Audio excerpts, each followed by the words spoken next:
आई आपल्याकडे आली की आता तिच्याकडून आपण आपले लाड करून घेण्यापेक्षा आपणच तिचे लाड करावे, तिला माहेरपणाचा फील द्यावा आणि ह्यापेक्षा वेगळं समाधान असू शकत नाही असं मला वाटतं।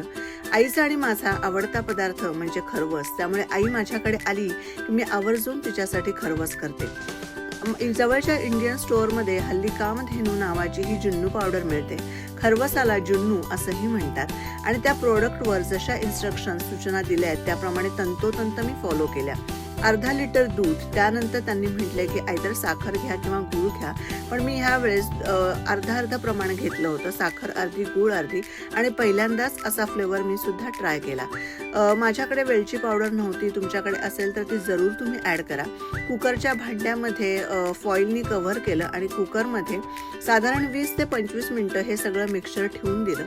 त्यानंतर सुद्धा मला असं वाटलं की अजून खरवस व्हायला हवाय, त्याला प्रॉपर टेक्स्चर यायला हवंय, म्हणून मग मी थोडा वेळ तो फ्रीजमध्ये ठेवला आणि फ्रीजमधनं काढल्यावर तुम्ही बघू शकाल की खरवसाचं टेक्स्चर इतकं सुंदर आलं होतं आणि टेस्ट सुद्धा अत्यंत छान खमंग अशी लागत होती।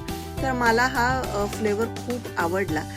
ही पावडर मिळायच्या आधी मी कंडेन्स मिल्क वापरून सुद्धा खरवस ट्राय केला होता, तर तो सुद्धा खूप छान होतो। तर तुम्ही सुद्धा हा अशा प्रकारे खरवस ट्राय करून बघा आणि मला कमेंट बॉक्समध्ये कमेंट करून नक्की सांगा खरवस कसा झाला आहे तो।